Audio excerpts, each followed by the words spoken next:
tu es à peu près à 500 recrutements. C'est quoi le pire red flag où tu t'es dit non mais ça, allez ciao? Un mec bourré. Non. Si, mais dans un état. Pour un entretien d'embauche. Ah, je te jure. Tu m'as dit comme quoi tu avais eu une scolarité chaotique. Ça m'a endurci. C'est soit tu tiens, soit tu sombres. Et surtout, le désir de revanche. De toute façon, pour être entrepreneur, faut être un peu un punk. Un peu barjot. Comme c'est devenu sexy maintenant l'entrepreneuriat, les gens arrivent à être hypés par un type de business. Ah, je vais faire du SaaS. Ouais, d'accord, Suis mais les tendances. c'est ça, mais le marketing, ça paye pas les factures. Hein. Commencez pas à vous éparpiller. Prenez un canal et puis poncez-le. Pas tout faire en même temps, parce que généralement on fait tout, puis en fait on fait rien. On fait, on améliore. On fait, on améliore. Comment on trouve la pépite et comment on la garde? Oh là là. Le 1 player, c'est un cheval un peu fougueux. Il faut essayer de maîtriser et garder près de soi. Il faut qu'il y ait une promesse de mieux, de plus. Il y a des questions qu'il faut poser aussi au 1 player. Genre, ok. Alexandre Egerter. À 19 ans, il n'a aucun diplôme, aucun filet. Ses premiers jobs, des échecs. Alors il se lance dans l'e-commerce et génère ses premiers revenus à 6 chiffres. Mais après avoir tout perdu, il rebondit, il enchaîne les projets. Aujourd'hui, il est inarrêtable. 5 agences qui cartonnent, créées en 5 ans. Un écosystème puissant, des centaines de clients propulsés et tout ça sans jamais avoir levé de fonds. Alexandre est l'invité du podcast Business et Dolce Vita. En un épisode, il dévoile plus de 10 ans d'entrepreneuriat condensé en stratégies concrètes. À découvrir avant que le marché ne vous dépasse. Alexandre? Oui. Alex? Comment tu décrirais ce que tu fais? Ta vision, ta mission? Moi, mon objectif, c'est de développer des produits, des services surtout plutôt, qui s'adressent à des gens qui ont des problèmes et que ce service puisse résoudre leurs problèmes. Et le plus vite possible, tant qu'à faire. Marketing pur, quoi. Ouais, simple, efficace, clair. Trop bien. Et en 2012, donc toi, tu démarres seul. T'as pas de diplôme, t'as pas de capital. Tu te lances, quoi. Rien, nada, ouais. Voilà. Et là, en 12 ans, tu diriges aujourd'hui 5 agences qui cartonnent en plus. Quand tu penses à ce parcours, ça a été quoi un peu, la plus grosse leçon, le truc un peu le plus chaotique qui s'est passé? Je pense que c'est mes débuts en e-commerce. Vraiment, quand on démarre de 0-0 et qu'on n'y comprend rien. Et qu'en plus, il y a un aspect de produit physique. Le e-commerce, à part si on fait du dropshipping, il y a quand même une notion de produit physique. Et n'importe qui a vendu du produit physique, c'est chiant. Vraiment, c'est chiant. Je pense qu'il y a pire, il y a le vêtement. Éventuellement, il y aurait les tailles, etc. Mais typiquement, moi, il y avait une notion aussi de taille, effectivement, de sizing et de variante. Tu avais le produit A, telle taille, avec 3e variante. Donc, il faut gérer, il y a toute une notion de stock à gérer. Il y a une notion de trésorerie. Et au début, comme j'avais pas de trésorerie, je dealais avec des gens qui proposaient ce produit pour le proposer moi-même, parce que moi, j'étais le seul à le proposer sur Internet. C'était ça mon atout. C'est qu'ils comprenaient rien à Internet, mais moi, oui. Mais au-delà de ça, il faut gérer le stockage, il faut gérer les commandes, il faut gérer les expéditions, il faut gérer les retours, il faut gérer le SAV. Ensuite, le marketing, toute la vente, tout le back-office, enfin, c'est assez lourd. Donc, le plus dur, franchement, très franchement, en commençant de zéro, c'était le e-commerce. Plus que gérer 5 agences. Clairement. Alors, évidemment, si, allez, on refait le scénario à l'envers et maintenant, je recommencerai du e-commerce, ce serait beaucoup plus simple. Je saurais qui recruter pour faire la sale besogne. Je saurais quel produit j'orienterais plus simplement. Mais quand tu commences vraiment de zéro, gérer le côté physique, marketing, expédition. Bon, non, franchement, c'est pas évident. Puis en plus, moi, comme j'étais basé en Suisse, il y avait une notion d'export. Donc, il y a l'aspect douanier aussi à gérer. Même si c'est le client qui gérait, entre guillemets, qui avait la responsabilité, si un minimum t'anticipais pas les choses en termes de pricing et sur plein d'autres aspects, le client était impacté. Donc, le client, il s'en fiche. Il dit pas, c'est la douane ou c'est je sais pas quoi. C'est toi qui me vends le produit. Donc, je dirais vraiment e-commerce, ouais. Même maintenant, par rapport aux 5 agences, il y a pas de débat. Ok. Et la dernière fois, je suis passée dans ton podcast, donc on a discuté de ça et tu m'as dit comme quoi tu avais eu une scolarité chaotique. Donc, en règle générale, quand on pense à ça, on se dit la personne, elle ira pas très loin, ce qui est complètement faux aujourd'hui. C'est vrai qu'à l'époque, c'était un peu plus compliqué. Qu'est-ce que ça t'a apporté, tu penses, en tant qu'entrepreneur? Qu'est-ce que ça t'a donné que l'école aurait pas su te donner? L'élément numéro 1, ça a été le caractère. Ça m'a endurci. Ça m'a endurci, mais en même temps, ça m'a affaibli. C'est un peu comme le colosse au pied d'argile, tu vois. Il y a toujours un point faible. Pour moi, on peut pas se renforcer totalement sans s'affaiblir d'un côté. Il y a une espèce d'équilibre. Si je devais trouver une image un peu... Alors là, attention, accrochez-vous sur l'image. Mais c'est comme quelqu'un, tu sais, qui fait énormément de sport, qui est très musclé. Tout le monde le sait, ceux qui sont trop musclés, ils sont pas souples. Ils sont rigides. Ils consomment énormément d'énergie. Donc, ils perdent, ils sont plus très résilients. Donc là, c'est pareil. Ouais, je me suis renforcé d'un point de vue du caractère, mais d'un côté, je me suis affaibli sur d'autres aspects. Donc, je dirais, avant tout, ça a travaillé ma force de caractère et surtout le désir de revanche. Parce qu'en fait, il y a vivre le parcours scolaire chaotique et être bien accompagné dans ce parcours scolaire chaotique. Et il y a être pas bien traité et être pas bien géré. Ça, c'est autre chose. Et moi, je fais partie d'une génération des années encore 90, 90, pour nos amis suisses et belges, où dès qu'on avait une petite atypie mentale, même hyperactif, hein, Ouais, t'étais mis de côté. on savait pas. Non, juste, on savait pas. C'est pour ça que j'ai du mal à en vouloir aux gens de l'époque. Ils comprenaient pas, en fait. Ils captaient pas. Et moi, quand plus tard, j'ai été diagnostiqué HPI et que en plus j'avais des TDAH, comme ça, on met la totale, hein, c'est la raclette, l'œuf, jambon, 3 fromages, il y a tout dedans, quoi. Eh bien, ça m'a permis de comprendre. Mais du coup, à court terme, on n'est pas très bien traité dans cette génération-là. Enfin, pas maltraité, mais on est mis sur le côté, on comprend pas. On se dit, qu'est-ce qu'on va faire, quoi. Il est là, il est rêveur, et il nous parle de plein de trucs, il blablate très vite. On sait pas comment faire, en fait. Donc, du coup, ouais, ça a été force de caractère, en fait. Parce qu'en fait, il y a personne pour expliquer ce qui se passe, tu comprends pas, mais toi, tu développes des mécanismes de survie, parce que c'est soit tu tiens, soit tu sombres. Donc, tu tiens. Donc, par la force des choses, mon caractère, il s'est développé. Donc, t'as dû te réinventer. Ouais, j'ai dû me réadapter, puis j'ai essayé, comme tu dis, de s'adapter, c'est-à-dire, c'est tout bête, mais pour pas être trop mis de côté ou trop être ostracisé, ça va être de faire des blagues, de rigoler, d'amuser les autres, d'être sympa. Ouais, voilà, de trouver un moyen, parce que tout le monde a plus ou moins des bonnes notes, et quand on a des mauvaises notes, et que vraiment on est à la fin, c'est dur. Hein. Être dernier, c'est pas avant-dernier, c'est vraiment, c'est dur, franchement. Faut qu'on développe d'autres qualités. Il faut compenser. Ouais, mais tu vois, ça t'a plutôt amené à un beau parcours finalement. Très très beau parcours. Oui, c'est pour ça que c'est compliqué parce que du coup, t'es un peu partagé entre t'as souffert, mais en même temps, c'est ce qui fait l'homme que tu es aujourd'hui. Bon, de toute façon, c'est passé. Ce qui est fait, n'est plus à faire. J'essaie d'au moins d'en tirer une force, de me dire au moins de le convertir dans quelque chose de positif, mais je pense aussi à tous ceux que ça détruit, que ça casse. Donc moi, ça a marché, mais faut le transformer en moteur, quoi. Ouais, et combien d'enfants ça n'a pas été transformé, c'est ça. Donc, si en tout cas, il y en a quelques-uns qui me regardent aujourd'hui ou qui se posent la question, dites-vous que c'est possible. Carrément, c'est même plus que possible. Il y a beaucoup d'entrepreneurs qui ont cartonné, qui n'ont pas fait d'études, qui n'ont pas le bac ou autre. Qui ont été mis de côté, ouais. De toute façon, pour être entrepreneur, faut être un peu un punk. C'est un peu barjot. Ouais, un peu barjot. Alors, c'est vrai que maintenant, pour pas mal de gens d'une génération plus jeune que la nôtre, c'est déjà un peu plus à la mode. Mais moi, il y a 15 ans, il y a 14 ans, c'était pas à la mode. Hein. Non. Il n'y avait pas Netflix pour nous dire à quel point c'était bien. Il y avait zéro contenu pour t'expliquer comment fallait déclarer la TVA. Fallait avoir envie, quoi. Donc ouais, j'ai l'impression quand même qu'il y a pas mal de profils comme ça, ou de gens qui disent bon, j'ai pas le choix, quoi. Faut que je trouve une solution. Je vais devenir entrepreneur. Ouais, puis en Suisse, en plus, c'est hyper carrériste. Donc, toi qui as les deux, t'es franco-suisse. Du coup, il y a ce côté, t'es entrepreneur. À l'époque, en tout cas, c'était Non, ça commence à devenir cool et tout le monde a envie d'être un peu entrepreneur. Mais à l'époque, je me souviens, quand j'avais pas de diplôme, parce que j'ai repris mes études plus tard, les gens, ils étaient là, t'as pas de diplôme? Non, j'ai pas de diplôme. Et après, quand je disais, je suis à l'université en droit, ils étaient là, t'es à l'université en droit? C'est comme ça. Donc, ouais, ça devait être dur, franchement, il y a 15 ans. Oui. Le vrai changement, pour moi, c'est Covid. Post-Covid. Ça y est, c'est devenu à la mode. Ouais.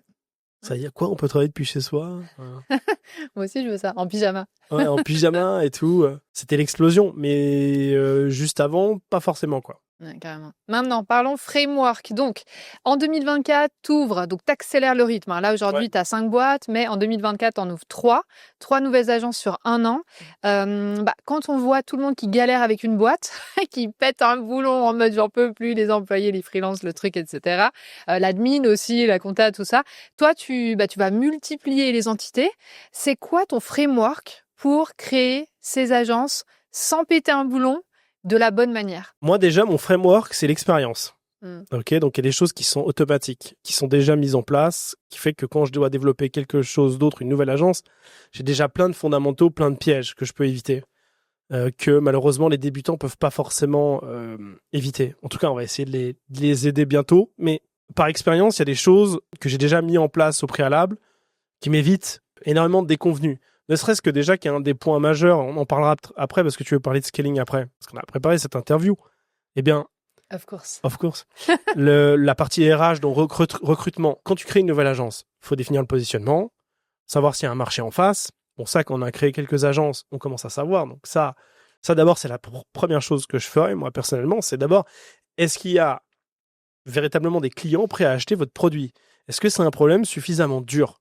Est-ce que vous avez quelqu'un qui le matin se réveille et se dit tiens, j'ai ce problème, faut que je le résolve quoi. Et est-ce que vous êtes en capacité d'offrir cette solution? Une fois qu'on a validé ça, qu'on a validé le positionnement, l'idée. Bon, après une histoire de branding, bon ça c'est encore une fois c'est accessoire, on peut être très généraliste, très basique et ça. Faire du moche, ça marche. Ouais, on peut faire du moche, entre guillemets, du standard, du basique, ça fonctionnera. Tant que vous avez un vrai problème derrière, ça roule, quoi. Ensuite, le troisième élément, une fois que j'ai tout ça, alors moi, tout dépend si vous êtes débutant ou pas, mais moi, j'aime bien utiliser aussi des choses que je maîtrise déjà. Donc là, par exemple, tu as parlé que j'ai développé 3 agences en une année. Mais on va pas mentir aux gens. Il y a une raison particulière. J'ai pas créé 3 agences tellement différentes. Elles sont toutes plus ou moins connexes. C'est un écosystème que tu as créé. Exact. Moi, d'ailleurs, j'essaie d'enseigner aux gens que j'accompagne à se nicher pour se distinguer. Et donc, moi, en l'occurrence, par exemple, des agences SEO, il y en a même certaines dont personne n'est au courant. Et d'ailleurs, je ne veux pas que les gens soient forcément au courant, qui sont dans des niches de niche. C'est-à-dire que j'ai GetSEO, mon agence SEO, mais j'ai une agence, je peux avoir une agence SEO de niche dédiée, je ne sais pas moi, à la médecine, avec les standards qui vont avec plein de notions que dans la médecine, c'est important parce qu'ils ne peuvent pas faire de marketing en ligne, etc. Donc, de se nicher. Donc, à partir de ce moment-là, faire 2 autres agences autour qui sont connexes à la mienne, c'est facile.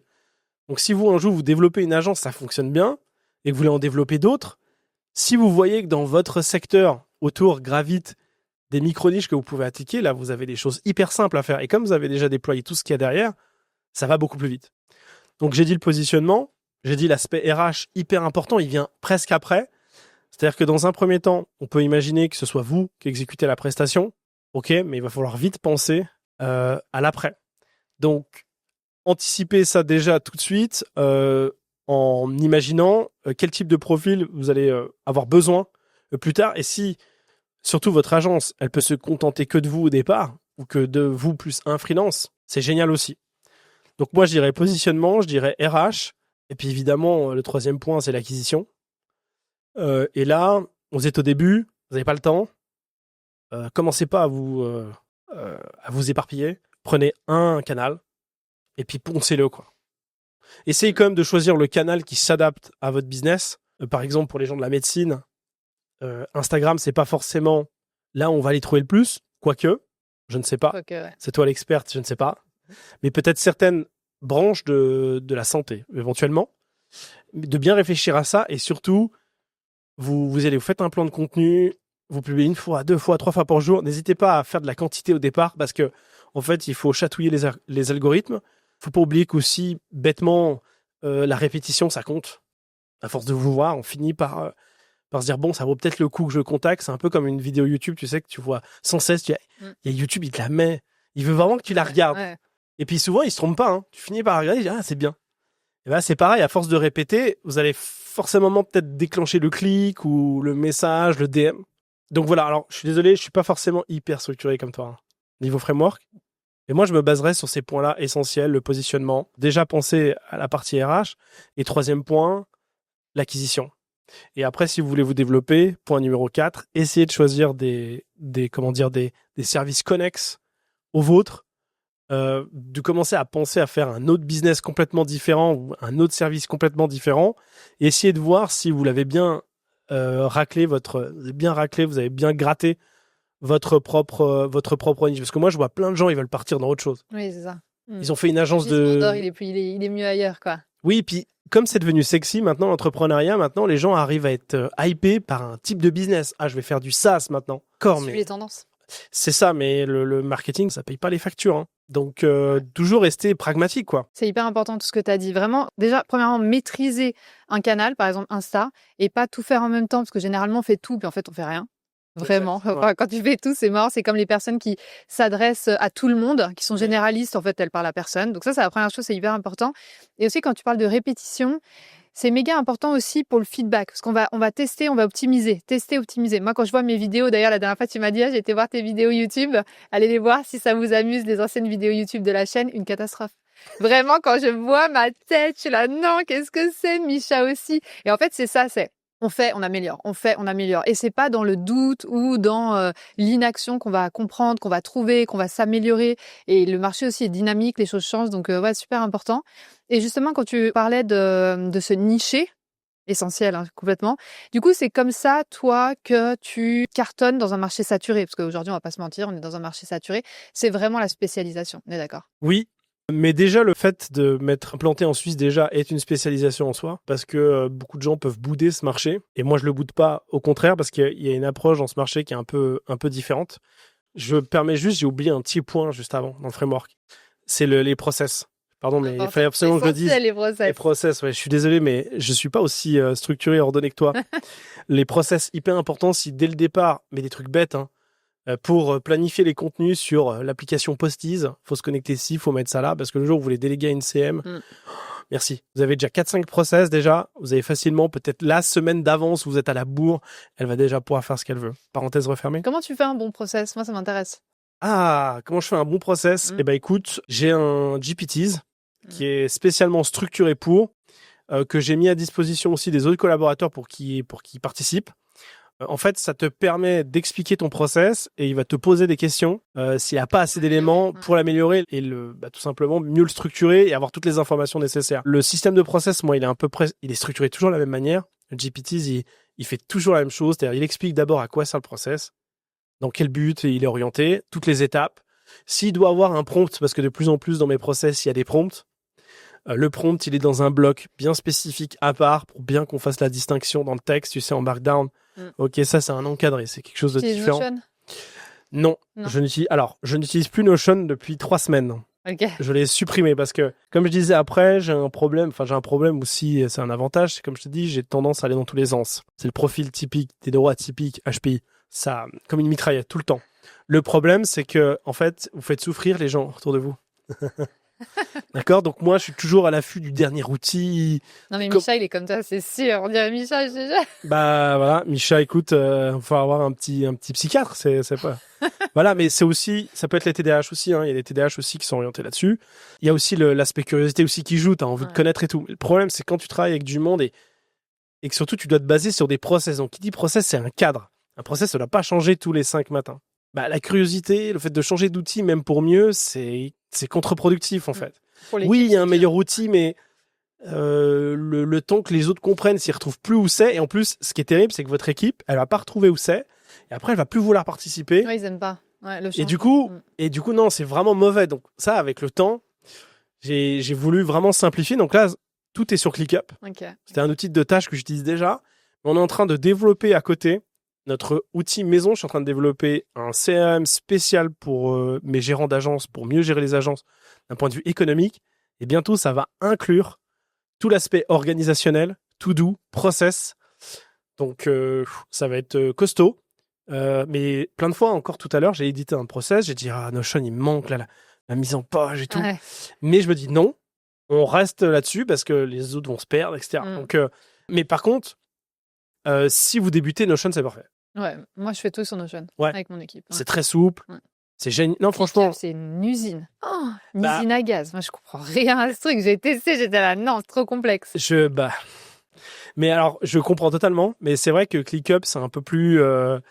Mais par contre, une fois que tu le maîtrises, c'est assez violent. Ouais. En fait, c'est un peu le même rapport Notion, Obsidian. Toi, ceux qui sont Obsidian, tu as le même avec les gifs, avec les rayons laser qui vont dans tous les sens. Il y en a plein qui font ce même. Genre, tu utilises Notion, t'es un peu un mongol. Et quand t'es un peu bête, et quand tu utilises Obsidian, là, t'es un dieu. Bah là, c'est un peu pareil dans le sens où... Mais il faut en avoir une utilité, encore une fois. Ouais. C'est ça le problème, c'est que ces outils sont forts pour nous donner envie que ça va être mieux avec moi. Et pas forcément. Et je vais te donner une raison de pourquoi moi, ClickUp, c'est que j'ai des salariés, des collaborateurs. Je mesure beaucoup la performance, les marges sur le temps passé. Et ClickUp intègre très très bien la notion de timer. Ouais. Donc, t'as tout un système de dashboard. Donc, voilà, mais encore une fois, j'ai 5 agences, donc il faut ce qu'il faut.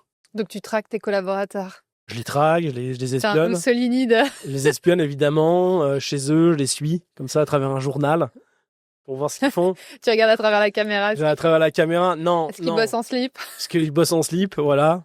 Dédicace à mon salaire en slip. Tapez sur Google, vous serez surpris. Mais non, je les flique pas, mais c'est pas ça, c'est que mon premier business, qui était le e-commerce, j'ai tout perdu en ayant une relative notion, c'est-à-dire 0, des marges. Et j'avais pas la mesure des conséquences que ça avait de pas savoir contrôler ses marges.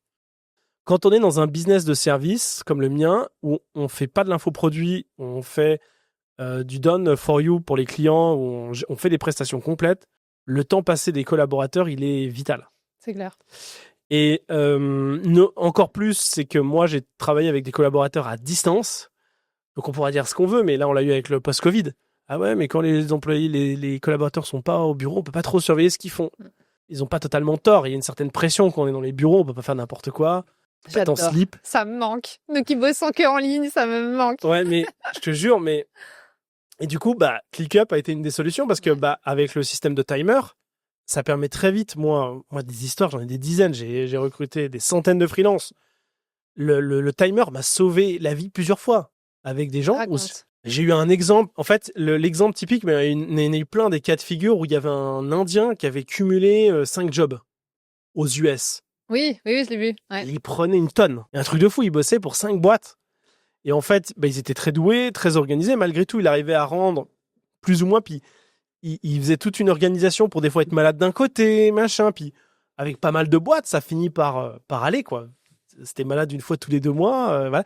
Il arrivait à faire un système très ingénieux et il prenait beaucoup d'argent. Et en fait, il n'y avait pas de contrôle des heures ou quoi que ce soit. Donc, comme c'est des grosses boîtes avec des milliers de personnes, c'est pas forcément évident de se rendre compte. C'est pas forcément, tu vois. Il y avait même eu un deuxième cas où il y avait un Américain qui avait délégué à un Indien son boulot.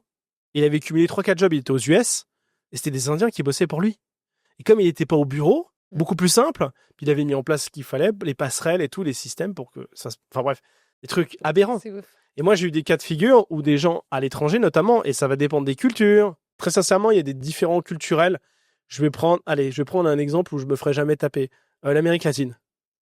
L'Amérique latine, il y a des bons éléments, etc. Mais la notion de travail à l'heure en Amérique latine et de rendez-vous à 14h, elle est tout à fait relative. Hein, vraiment. Et pour ceux qui sont en Amérique latine, ils vont pas me dire le contraire.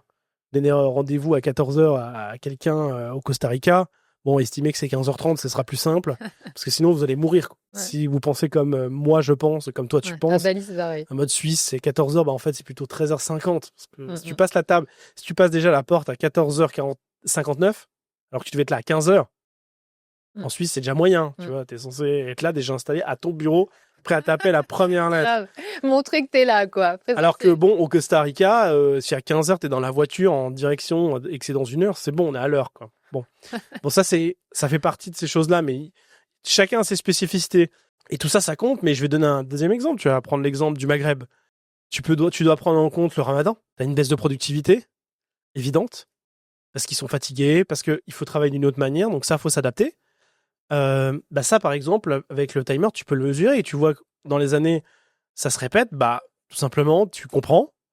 Et puis, on dit aux gars, ce mois-ci, vous allez bosser, ça sert à rien. Au bout de la 5e heure, vous êtes cuit. Bon, vous allez bosser pour 5, je vais vous payer 8, c'est pas grave. C'est pas forcément dans le sens négatif du terme, genre, je vais t'étrangler. Non, au contraire, c'est juste pour juste d'avoir, savoir, quoi. Moi, je veux une vraie stat. Je veux la réalité, je veux l'effet, parce que il y a même un effet inverse. Il y en a, pour nous faire plaisir, ils vont timer moins. Et donc, alors des fois, ça peut être pris très positivement parce que c'est-à-dire que la personne est très impliquée, etc. Mais même quand quelqu'un va faire ça, ça m'arrange pas non plus. Ouais, toi, tu veux. Je veux juste savoir la vraie stat. Et par exemple, on a eu le cas sur un projet de développement où j'ai dû arrêter le projet de développement. Grâce à ça, j'ai pu le voir, j'ai pu l'observer. Où il y allait avoir un problème et un des managers qui gérait, il se rendait pas compte. Ou il osait tout simplement pas me le dire. Ça, je le sais toujours pas. Parce que sinon, tu fais que te demander, mais qu'est-ce qu'ils foutent, quoi? Qu'est-ce qu'ils font? Exact, ouais. Exact. Et ça puis... te rend parano. Je vais utiliser ClickUp, je note. Ouais. Après, tu as des add-ons sur, je crois qu'il existe sur Notion, mais vraiment une intégration ClickUp pour ça, c'est top. Mais d'ailleurs, tu peux l'utiliser que pour ça, si tu veux. Ouais. Tu peux utiliser ClickUp juste pour le timer, où tu vas dire aux gens, écoute, c'est juste pour créer vos tâches. C'est tellement important pour mesurer, pour faire les process. Ah tiens, je sais que cette tâche, elle te prend 10 minutes, celle-là, elle te prend 30. Tu peux le faire temporairement. Tu peux le faire, 1 mois par an. Ce mois-ci, on fait comme un peu l'inventaire, tu sais, dans les magasins. On fait l'inventaire de combien on passe de temps, même nous-mêmes, tu vois. C'est hyper important parce que les gens systématiquement sous-estiment ou surestiment. Et donc, d'avoir une data comme ça permet de leur mettre en face, écoute, qu'est-ce que tu as à dire par rapport à ça? Et tout de suite, ça permet à chacun de se niveler et d'être plus réaliste. Et notamment sur des notions j'ai une agence agence web de développement informatique. Ça, c'est le pire truc parce que c'est très dur à estimer le temps passé sur des projets. Et moi, par exemple, j'ai fait, grâce à ce système d'heures, un shift avec mon agence GetWeb. Mon agence GetWeb ne vend plus au forfait. J'ai arrêté de dire aux gens, je te vends ton application 10 000, 15 000 francs suisses. Je leur dis, je te vends 800 heures de développement. J'estime que ton application, c'est entre 700 heures et 1000 heures.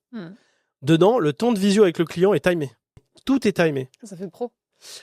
Et surtout, quand je dis à un client, bonjour, ton application de Tinder pour, je sais pas moi, les unijambistes. Voilà, là, on parlait de niche, là, on est vraiment Là, on est niche. niché, là. Voilà. Mais pourquoi pas Pourquoi une application, non, mais sérieusement, une application de rencontre pour les gens handicapés. Prochaine agence. Voilà. C'est noté.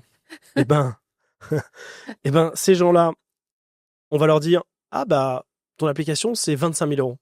Ouais, c'est cher pour une petite application style Tinder, etc. Bon, de toute façon, méfiez-vous des gens. Quand on est développeur, qu'il y a quelqu'un qui arrive et dit, je veux faire le Uber de je sais pas quoi, là, faut se méfier. Mais bon, là, on va imaginer que c'est bien. Là, ils disent, 25 000 €, c'est énorme.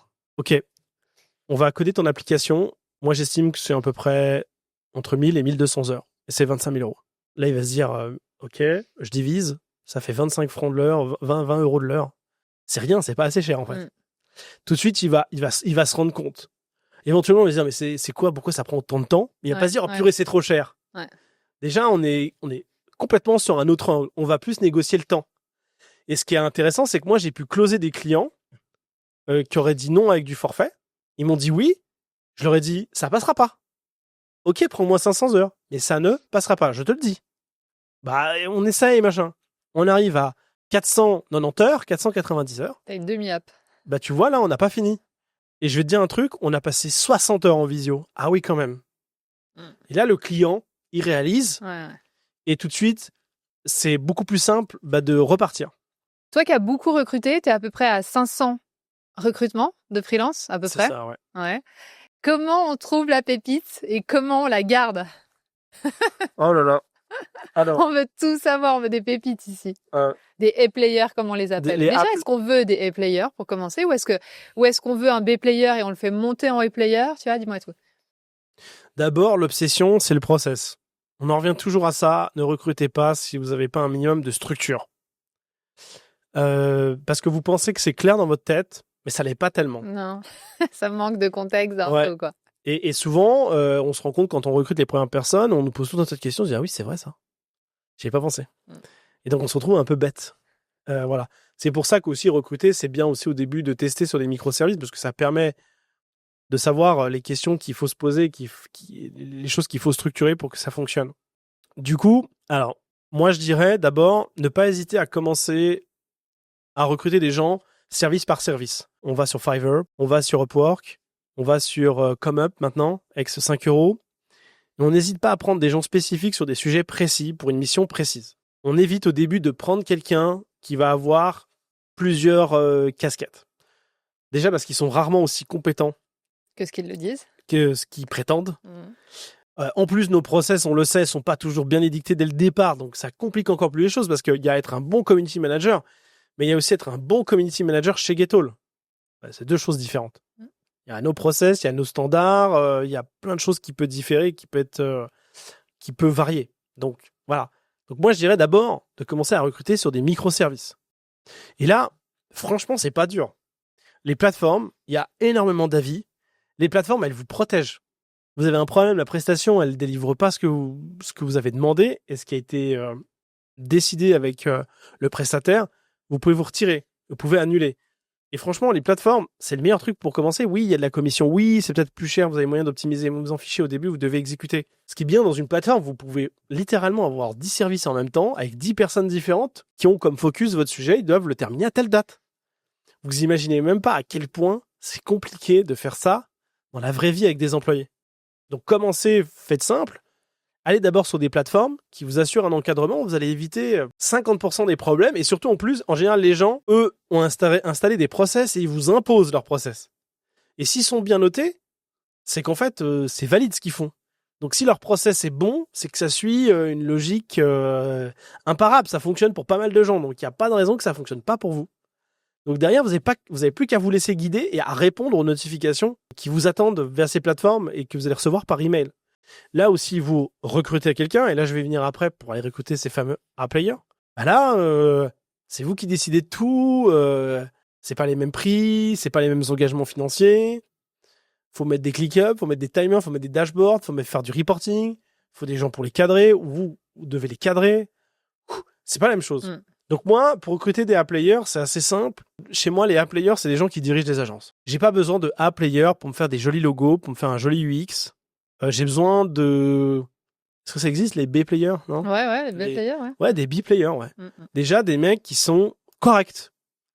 Et déjà, qui sont corrects, mais qui sont excellents, parce qu'on a d'autres problèmes avec les A-players.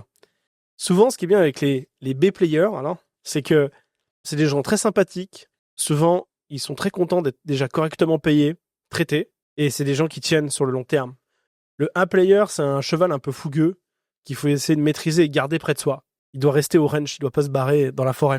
On essaye de le garder, quoi. Donc c'est pour ça, ne pensez pas que A-player. Le A-player, il doit vraiment avoir un but ultime chez vous. Donc pour moi, le A-player, ce qui est important, c'est qu'il doit être incentivé au résultat, tant qu'à faire. Il faut qu'il y ait une promesse de mieux, de plus. Le A-player, il doit venir en se disant « Je vais changer quelque chose dans cette boîte, je vais apporter quelque chose, et ça va m'apporter quelque chose, et ça va changer un peu ma vie. » Donc il faut le faire rêver un peu, le A-player. Donc on peut faire rêver avec de l'argent. Des parts dans une boîte. Avec des parts dans une boîte, comme je disais, incentivé par rapport aux résultats de l'entreprise. Moi, j'aime bien donner une partie des bénéfices nets de l'entreprise. C'est-à-dire que souvent, les gens qui veulent monter une agence avec moi au début, ils ne sont pas payés. C'est clair. Parce que moi, ça me permet de trier très vite qui est motivé, qui ne l'est pas. Donc, tu n'es pas payé pendant 6 mois. Après, tu te débrouilles. Tu vas avoir le chômage, tu peux avoir des économies, mais tu ne seras pas payé. Il est dur. Non, mais c'est pas ça. C'est que j'ai pas le temps. Et moi, je m'autofinance. Je suis indépendant. C'est mon oseille, quoi. Donc, je sais ce que c'est que de lâcher. Et puis, c'est jamais anodin au début. Et ça instaure tout de suite une espèce de mécanique où j'ai des gens qui en veulent. C'est pareil. Mais mal à les trouver quand même. Bien sûr. Okay. Bien sûr, c'est aussi pour ça que je crée du contenu maintenant, que je participe à des podcasts comme le tien. C'est que j'espère qu'il y a des gens qui me regardent, qui me disent « Ce mec-là, j'ai envie de bosser avec lui. Je sais quelles sont les conditions. » Donc, le Tinder d'avant, c'est ça, pour la 6e agence. Voilà. Tinder pour le handicap. C'est ça.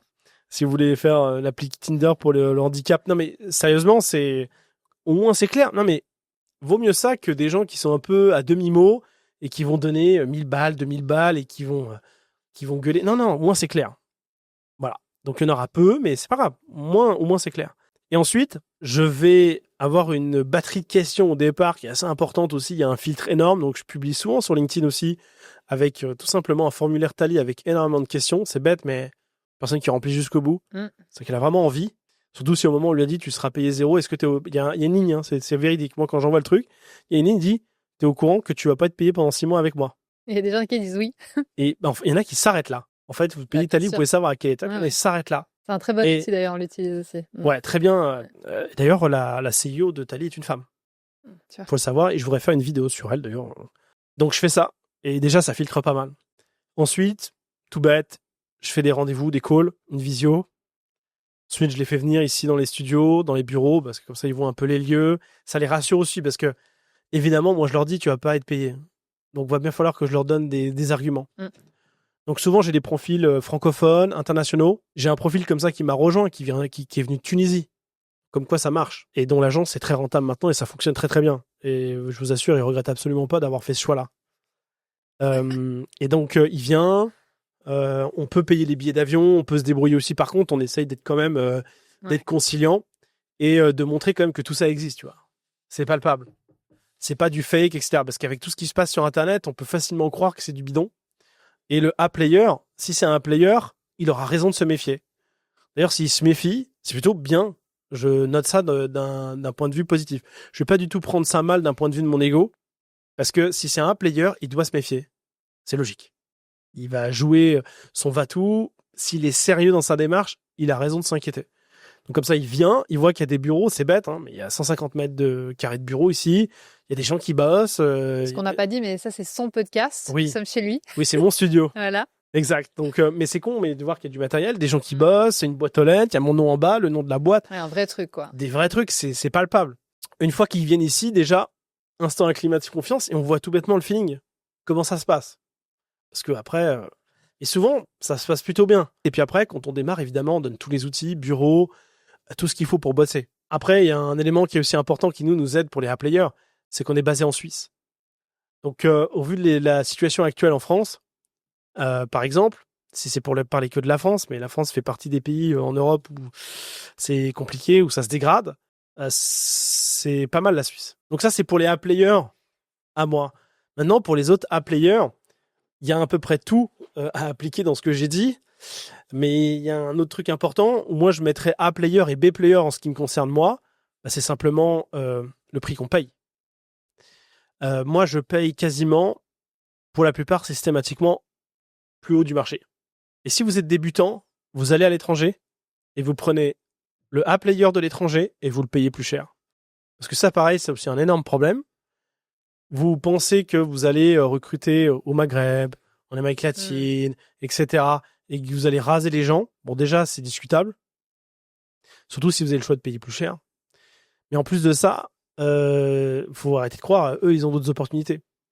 Donc plus vous les payez correctement, en tout cas vous leur offrez un cadre qui soit agréable pour eux, plus vous donnez de chance que ça fonctionne derrière. Donc de pas hésiter à mieux les payer, quoi.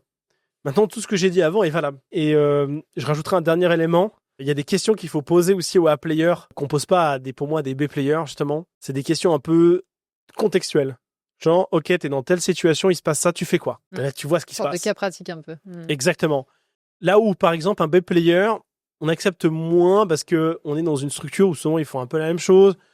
Ils ont des process, donc on a moins besoin de savoir. Alors que moi, le A-player, j'ai besoin de quelqu'un qui est autonome déjà par essence. C'est quelqu'un qui doit improviser en cas de problème. Et donc, j'ai besoin de savoir comment il va réagir et s'il est pragmatique ou pas. Ok. Et c'est quoi les red flags qu'importe, A-player, B-player, d'un freelance? Les red flags où tu te dis, ok, là, faut que je m'en sépare. Et comment ça se passe quand tu sais? Tu vois, c'est quoi le moment? C'est quoi la limite un peu? Il y a deux choses. Je sens les gens, et puis aussi, j'ai une théorie, c'est que je pense qu'à force de se faire, pardonnez-moi l'expression, niquer, on développe un radar. On voit, il y a un truc cognitivement qui se passe. On repère. Ouais. On sent des choses. Je vois très bien. Donc moi, mon red flag, le timer, c'est hyper parlant. Moi, les B-players que je recrute, ils ont toujours une phase d'essai payée. Combien de temps? Payée. En général, 2 semaines. Ok. De 1 semaine à 2 semaines. Voire 1 mois pour certains, mais la plupart du temps, c'est 2 semaines. Et en fait, souvent, je leur dis, écoute, je vais te donner temps. Tu te times autant de temps que tu veux. Tu fais ton planning, tu machin, on fait le cadre. Tu regardes s'ils abusent ou pas. Et je vois ce qui se passe. J'observe, tout bêtement. Intéressant. Je donne des consignes qui sont claires. Et par contre, les consignes, elles sont claires. Donc, c'est-à-dire que si je suis très clair avec eux au début, je dis, écoute, il y a une des consignes qui n'est pas appliquée. On arrête l'essai. Je te paye. Et ça s'arrête là. C'est au revoir. Bye bye. Et là, c'est simple. Vous avez dit ça. Vous êtes sympa. Vous dites, je te paye ton essai, peu importe que tu fasses 10 heures, 3 heures, 2 heures, tu seras payé. Vous dites, on arrêtera prématurément, pas grave, tu seras payé en entier quand même. Enfin voilà, vous êtes tout cadré. Par contre, mon gars, ça, je suis intransigeant. Et là, vous voyez ce qui se passe. Je vous assure, la principale red flag, ça va être ça, sur le timer, et s'il respecte ou pas.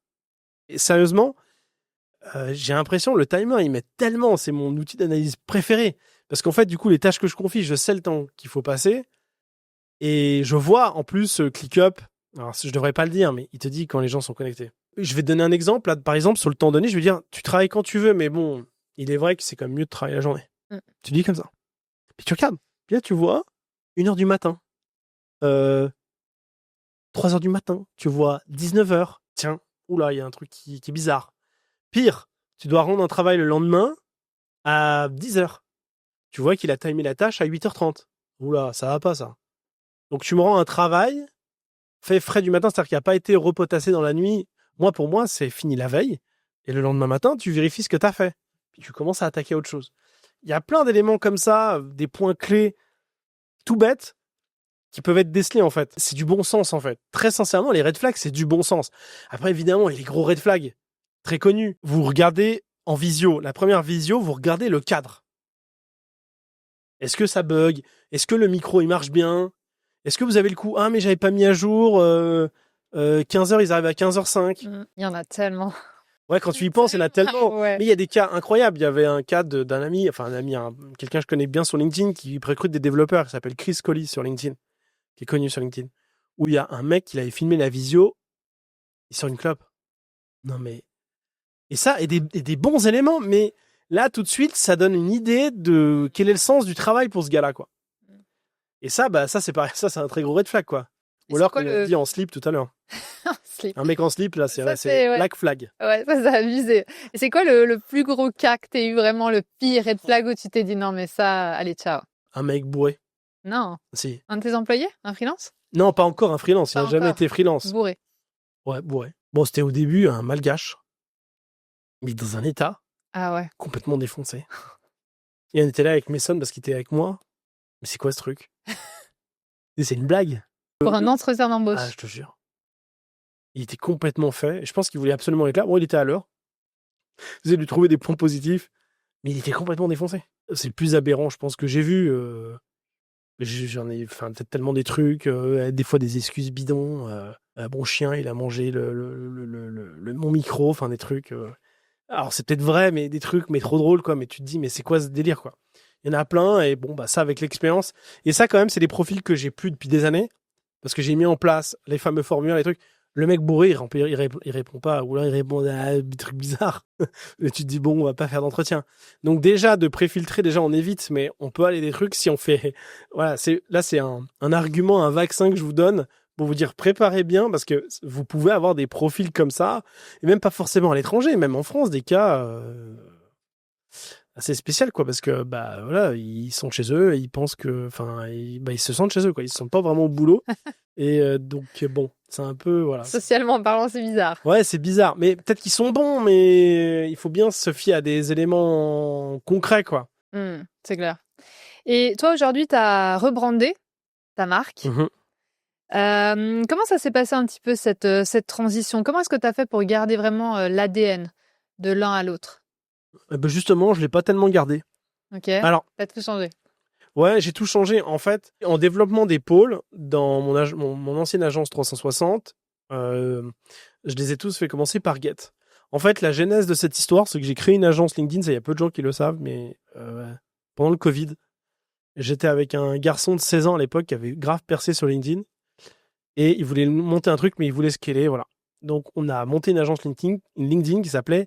J'avais pas de Get à l'époque, mes pôles s'appelaient autrement. Ils avaient d'autres noms, les pôles, dans Digitalisme. Et l'agence, je l'avais appelée getlinked.in. Get LinkedIn. Voilà. On avait fait cette agence, je voulais déjà spécifier, etc. Là, je voulais vraiment me nicher, c'était Covid. Et bon, ça a été un fiasco terrible, mais bon, moi j'ai tenté. Mais du coup, il y a cette idée marketing qui est restée. Donc c'est comme ça que j'ai commencé à développer les autres Get Web, Get SEO. Bon, le problème, c'est que je commençais à avoir Digitalisme. Donc, tu te rappelles, au début, toi, tu avais du mal en plus à me le dire. Bon, ça se prononce comment? C'est pour ça que je l'ai pas prononcé. C'est la raison. Les adresses mail, tout bêtement, avec l'administration et tout. Alors, D-I-G-A-I-T-I, c'est long. L-I-Z-E. Z-E. Oh, bon, bref. Donc, ça devient trop long. Et aussi, le décalage quand je commençais. Alors, déjà, j'ai tendance à HPI, aller dans tous les sens. Alors déjà, je raconte toutes mes agences et je dis que j'ai le groupe qui s'appelle Digitalisme et puis j'ai Get... Enfin bref, les gens sont perdus. Le Digitalisme, c'est quoi? Bon. Donc, pour avoir un peu plus d'impact marketing et aussi que tout ça soit lié et que même moi, quand je puisse m'adresser à toi ou à n'importe qui, je puisse expliquer, parce que je ne vais pas expliquer à chaque fois toutes les agences, je me suis dit, il faut que je trouve quelque chose qui unifie tout. Et donc, c'est là où j'ai eu l'idée de Get All. Dans le sens, on fait tout, quoi. Donc, Get All, c'est le groupe. On fait tout, mais spécialisé. Exactement. Alors, 360, on dit non. Exactement, ouais. Non, de toute façon, ça a une mauvaise image maintenant. Donc, je veux absolument éviter cela. Le côté groupe, c'est déjà plus classe, plus approprié. Et donc, c'est comme ça qu'après, j'ai décidé de décliner tous les Get de cette manière-là. Donc, Get SEO, Get Web, Get Podcast, Get Shorts, Get Personal, Get Local, etc., etc., etc., etc. Et justement, par rapport à tous ces Get, c'est quoi ton framework pour faire des décisions rapides? Tu vois, quand tu montes une agence, tu dis, OK, est-ce que ça, c'est une bonne idée? Est-ce que ça, c'est une mauvaise idée? Est-ce que ça, tu vois, je le mets plus tard, par exemple? Est-ce que tu as un framework pour ça? Je dirais que le framework principal, c'est le positionnement De nouveau, toujours pareil, ouais. toujours, Ok. et de faire vraiment une petite enquête avant. C'est de me renseigner s'il y a vraiment quelque chose en face de concret. Sinon, ça sert à rien. Par exemple, quand je me suis lancé dans le podcast, je commençais à créer du contenu, donc je commençais à acheter du matériel pour. Et tout bêtement, j'ai vu l'arrivée de Podspace à Paris. J'ai regardé à Genève, il n'y a pas grand-chose ou pas de propositions sérieuses. Bon, je me dis, j'ai l'espace, je veux de toute façon créer du contenu. Là, j'ai une alliance sympa à faire. En plus, je vais apprendre de savoir comment on produit, comment on processe tout ça. Le meilleur moyen, c'est d'avoir des clients pour qu'après, je puisse l'appliquer à moi-même. Ouais. Donc voilà, et je me suis dit, si en plus, ça peut rentabiliser ma création de contenu, ok, fine. Et à partir de ce moment-là, bah, là, j'ai fait le positionnement tout bête, quoi. Un besoin, personne en face. J'ai ce qu'il faut déjà pour lancer rapidement et facilement. Le sujet m'intéresse. Donc, il y a presque l'ikigai là-dedans, le côté alignement. Go, quoi. Là, c'est feu vert. Donc là, le framework, il est complet. Tous les feux sont au vert. Donc, à partir du moment où tout ça, c'est OK, je dis qu'on peut se lancer. Mais avant tout, en premier et surtout, le cœur du sujet, c'est le positionnement. C'est on fait quoi pour qui. Comme d'hab. Comme d'hab. Mais ouais, mais c'est bête, mais vraiment, essentiellement, c'est fou à quel point c'est simple, en fait. Est-ce qu'il y a quelqu'un qui est prêt à sortir sa carte de crédit, quoi? Ouais, est-ce que même toi, tu es prête à le faire? Est-ce que toi, à la place de tes clients, tu le ferais? Et donc, très souvent, le nombre de gens qui perdent un temps infini à se lancer dans un positionnement qui est foireux. Et ils ne le savent pas. Ouais. Et rien que ça, déjà, vous avez un positionnement qui est bon. Comme tu as dit, on peut faire du simple moche. Ça marchera. Du basique, ça marchera. Et du très beau, ça marchera pas. Exactement. Avec plein de followers, ça marchera pas. Non plus. Ouais, Avec, il y en a plein. Pour prendre un exemple, il y avait l'histoire d'une influenceuse connue qui avait je ne sais combien de millions d'abonnés. Des millions d'abonnés. Ouais. Et qui a fait un lancement. Ouais, tu l'as fait. Oui, bien sûr. Et genre, ça avait fait un bid, mais complet. Ouais. Genre, elle a vendu J'en vois plein, comme ça. $10 000 de t-shirts, quoi. Et l'inverse. Moi, mes clients, ils ont moins de 400 followers souvent et ils cartonnent. Tu vois, c'est une question de combien de leads qui sont vraiment qualifiés. Et Insta, c'est la meilleure plateforme selon moi aujourd'hui. J'ai un cas pour toi qui peut mettre de l'eau dans ton moulin. C'est une dame ici qui est venue, une femme ici qui travaillait déjà, qui est venue visiter le studio et qui réfléchissait pour la création de contenu. Son profil, il ne payait pas de mine. Enfin, franchement, il paraissait même un peu... Voilà. Moi, j'étais même un peu genre, ouais, ok. Toi, qui est cette personne? T'es qui? Et elle est venue. Mais non, mais elle était très intéressante et tout. Et elle, son truc, c'était les tocs alimentaires. Ouais. Donc, elle aidait les gens. Bon, malgré tout, elle avait quand même fait une école de commerce. Donc, elle m'a dit, bah, j'ai une offre one-to-one, une offre de groupe et une offre formation e-learning, tu prends tout, machin. Déjà, je dis, ah, intéressant. Elle faisait bêtement avec son téléphone, avec un petit micro comme ça, les micro-cases vraiment cheap, quoi. Ouais. Elle disait ce soir, webinaire, machin, elle balançait tout truc, elle travaillait à côté avec des enfants et tout. En Suisse, hein, en plus, donc c'est pour ça qu'elle m'a encore plus surprise parce que j'en voyais pas beaucoup. Elle me dit, bah là, j'ai fait mon offre, mon petit truc email, c'est vraiment basique. On regarde son contenu, c'est tout flouté. Enfin, on voit que ça a été passé dans un outil de sous-titres, donc c'est un peu cheap, un peu machin. Mais elle cartonne. Mais, à la fois, j'ai fait 7000 en un mois. Quoi? What the fuck? En ligne, tu peux très très vite bien gagner ta vie. Elle avait quelques centaines d'abonnés. Mais sauf qu'on se rend pas compte. Les tocs alimentaires, c'est des vrais problèmes durs chez les gens. C'est les gens, ils souffrent de ça. Ils veulent qu'on résolve leurs problèmes. Comme, je sais pas, vous traitez le psoriasis. Moi, par exemple, j'ai ce cas-là. Je paye actuellement assez cher pour aller en Suisse parce qu'en France, c'est une catastrophe pour ça. Parce que c'est un problème qui me bouffe la vie. Et donc, si j'ai un expert qui me règle mon problème, bon sang, docteur, prenez mon oseille, mais réglez mon problème. Si votre produit, la personne en face n'est pas capable de vous dire tiens, prends mon oseille, vite, j'ai besoin que tu me règles ça, ou en tout cas, si on s'y approche pas, forcément, ça va être plus compliqué. Et d'où le positionnement. Numéro 1, positionnement. En 2 mots, c'est quoi la différence selon toi entre le marché français et le marché suisse? La différence, c'est que les Suisses ont un fort besoin d'une implémentation locale. Ils sont très patriotes dans leur sens de l'achat et de ce qu'ils prennent. Donc le gros différentiel, il est là. C'est des gens méticuleux, précis. Par contre, c'est des gens extrêmement fidèles, moins volatiles que les Français, même si les Français restent assez fidèles dans la globalité. Les Français sont plus tac-tac, sont plus latins. Aussi, il y a une chose qui est importante, se lancer en Suisse, c'est pas évident. C'est plus dur qu'en France. Il y a toujours ce vieux raccourci. la Suisse, on n'a pas de problème avec l'argent, etc. C'est un peu faux. Hein. Mm. Globalement, les Suisses sont plus discrets que les Français. Quand vous voyez des plaques suisses ici avec des bagnoles très exubérantes, avec des Rolls Mansory préparés, chromés ou je sais pas quoi en or, c'est pas des Suisses. Vous n'allez pas avoir un Suisse dedans. C'est un mec du Koweït, c'est un mec, un Émirati, un Américain, un Anglais, c'est pas un Suisse. Mm.